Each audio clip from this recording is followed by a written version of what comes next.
नमस्कार, मी आनंद पिंपळकर। सर्वात प्रथम म्हणजे आता जो हा व्हिडिओ बनवतोय हा मी स्वतः लिहिलेला नाहीये, हा व्हॉट्सअप फॉरवर्ड आलेला आहे आणि ज्या कोणी लेखकांनी लिहिला असेल त्यानं माझ्या मनातलंच लिहिलं आहे, म्हणून त्याचे मी आभार मानतो आणि हा व्हिडिओ सादर करतो की मुलांची खरंच लग्न करायची आहेत का नुसती नाटकं करायची आहेत। आपण पाहतो की हल्ली लग्न चांगले मुलगा मुलगी असूनही होत नाहीत का? कारणं असंख्य आहेत, जसं की कमी शिक्षण आहे नको, पगार कमी आहे नको, खेड्यात राहतो नको, शेती नाही नको, स्वतःचे घर नाही नको, घरात सासू सासरे आहेत अरे बापरे मग नको, शेती करतो अजिबात नको, धंदा करतो काय सांगावं खड्ड्यात जाईल नको, शहरापासून फार लांब राहतो नको, माझं आयुष्य या शहरात गेलंय त्या शहरात मी कसं ऍडजस्ट करेन, रंगाने काळा आहे अरे बापरे नको, विरळ केस आहेत नको, टक्कल आहे नको, बुटका आहे म्हणून नको, फार उंच आहे म्हणून नको, जाड आहे म्हणून नको, तगडा आहे म्हणून नको, चष्मा आहे म्हणून नको, वयात जास्त आहे म्हणून नको। आता तो ज्या एरियात राहतो तो एरिया बरोबर नाही म्हणून नको।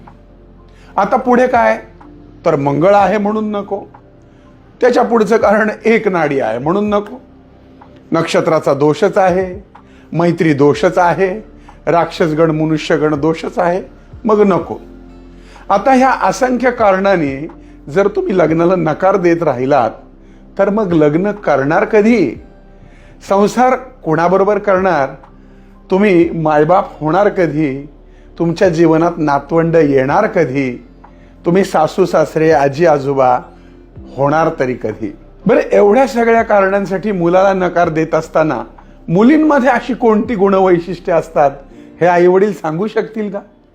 अनेक मुलींना स्वयंपाक येत नाही, चहाही करता येत नाही, संसार कसा करतात हे माहीत नसतं, तडजोड कशी करायची माहीत नसतं। मान्य आहे मुली हुशार आहेत, शिकलेल्या आहेत, स्वतःच्या पायावर उभ्या आहेत, म्हणून तुम्ही त्यांच्यापेक्षा हुशार जावयांची आणि त्याच्या लठ्ठ पगाराची त्याच्या प्रॉपर्टीची अपेक्षा ठेवणार, मग त्या अपेक्षा पूर्ण नाही होत म्हणून स्थळांना नकार देत राहणार आणि या सगळ्या कारणामध्ये मुलीचं वय मात्र वाढत राहणार। या सगळ्यात नुकसान होतंय ते कमी पगार असलेल्या चांगल्या स्वभावाच्या निर्व्यसनी मुलांचं, ज्यांना मनापासून जोडीदार हवा असतो पण मुलींच्या आणि त्यांच्या आईवडिलांच्या काही त्यांच्या नातेवाईकांच्या वेल सेटलच्या व्याख्येमध्ये ते बसत नाहीत, त्यामुळे ही स्थळं मागं पडतात। शेतकऱ्यांच्या मुलांच्या बाबतीत तर फारच प्रॉब्लेम, शेतकरी असणाऱ्या मुलाला मुली मिळतच नाहीत। मुलाच्या लग्नाच्या वेळेस असलेल्या पगारावर मुलीच्या भविष्याची चिंता त्यांच्या पालकांनी करण्यापेक्षा त्या मुलावर विश्वास दाखवून मुलीचं त्याच्यासोबत लग्न करून देणं गरजेचं आहे, कारण त्या मुलाचा जो पगार आता आहे तो भविष्यात राहणार नाही। त्याचं कर्तृत्व बघा, त्याचे होतकरूपणा बघा, त्याचं कर्तृत्व आणि होतकरूपणा असेल तर निश्चितच त्याचा पगार वाढणार आहे, तो काही शांत बसणार नाही। जशी मुलीची स्वप्न असतात तशी मुलाची देखील स्वप्न असतात, त्याची स्वप्न पूर्ण करण्यासाठी भरारी घेण्यासाठी नवीन उत्साह उमेद बळ मिळणार आहे आणि पगारही चांगला आहे म्हणजे मुलगी सुखी राहील हा गैरसमज आहे बरं का, लक्षात ठेवा। कित्येक करोडपतींकडे नांदणाऱ्या मुलींनी देखील तक्रारी नोंदवल्या, त्यांच्यावर केसेस चालू आहेत सासरकडच्या लोकांवर। भरपूर पैसा असला म्हणजे मुलगी सुखी असते असं अजिबात नाही। भविष्यात काय होणार आहे हे शक्यतो आपल्याला अंदाज येत नाही। एखादा पोरगा चांगल्या नोकरीला असेल तर तो नोकरीवरनं खाली येऊ शकतो, रंकाचा राजा राजाचा रंक होऊ शकतो। खरं तर हल्ली लग्न म्हणजे मुला मुलींपेक्षा त्यांच्या आईवडिलांसाठी आणि त्यांच्या नातेवाईकांसाठी खरं तर स्टेटस सिम्बॉलचा विषय झालाय। माझा जावई डॉक्टर आहे, इंजिनियर आहे, MBA आहे, MCA आहे हे सांगण्यात आणि एवढं लाखाचं पॅकेज आहे तेवढं लाखाचं पॅकेज आहे सांगण्यात पालकांना मोठेपणा वाटतोय आणि तसं स्थळ मिळावं यासाठी प्रत्येक मुलीचा आणि मुलीच्या आईवडिलांचा आणि नातेवाईकांचा प्रयत्न असतो। पण सर्वांनीच अशा अपेक्षा ठेवल्या तर बाकीच्या मुलांनी करायचं काय, त्यांची लग्न कशी होणार हा प्रश्नच आहे। पूर्वीच्या काळी जेव्हा लग्न व्हायची त्यावेळेस मुलं मुली एकमेकांना पाहायचे देखील नाही, लग्न लावून दिली जायची, म्हणून काय घटस्फोट व्हायचे का? तेव्हा ऍडजस्टमेंट केले जायचेच ना, उलट घटस्फोटाचं प्रमाण तेव्हा कमी होतं। पण जेव्हापासून लग्नामध्ये माणसापेक्षा शिक्षण पैसा प्रॉपर्टी याला महत्त्व आलंय तेव्हापासून घटस्फोटांचं प्रमाणही वाढलंय, हे सत्य विसरून चालणार नाही. विवाहामध्ये भौतिक सुखांपेक्षा मानसिक सुखाची, आधाराची आणि समजूतदारपणाची जास्त गरज असते. आईवडिलांनी आपल्या मुलामुलीचा सुखाचा विचार जरूर करावा, पण तो करत असताना त्यांच्या वाढत जाणाऱ्या वयाचा आणि निघून झालेल्या वेळाचंही भान आईवडिलांनी त्यांच्या नातेवाईकांनी ठेवायला हवं. कुठेतरी थांबायला हवं आणि अपेक्षांवर अडून न बसता तडजोड करून पुढे जायला हवं, कारण अपेक्षा ह्या कधीच न संपणाऱ्या असतात.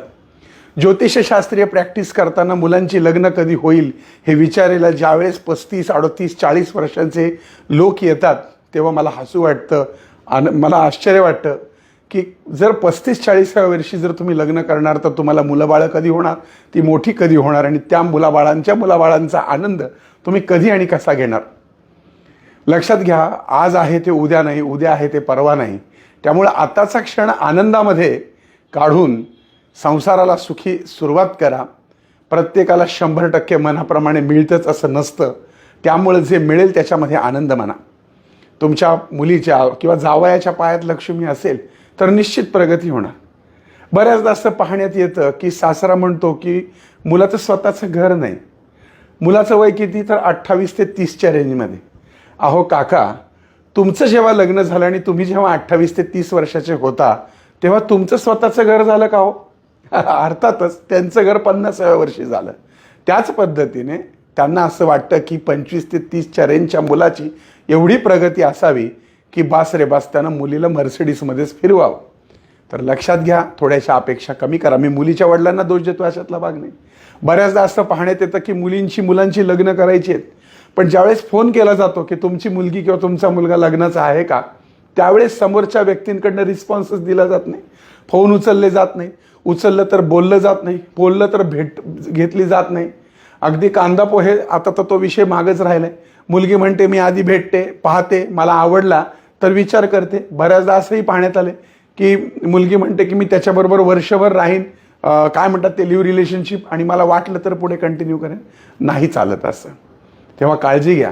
आता तर नवीन एक ट्रेंड वेगळा चालला आहे की मुलींशी लग्न करतायत आणि मुलांशी लग्न करतायत. ठीक आहे, हा ज्याचा त्याचा व्यक्तिगत स्वातंत्र्याचा भाग आहे आणि कायदा सुद्धा त्याला जर मान्यता देतोय, तर माझं त्याच्याबद्दल काही म्हणणं नाही. परंतु अपेक्षांचं ओझं मात्र कमी करा, म्हणजे लवकरच आपल्या मुलाबाळांची लग्न ठरतील. हा लेख मी लिहिलेला नाही, ज्यांनी कोणी लिहिलाय हा मला व्हॉट्सअपवर आला होता. त्या अज्ञात लेखकाच्या आभारासह मी सादर करत आहे. धन्यवाद.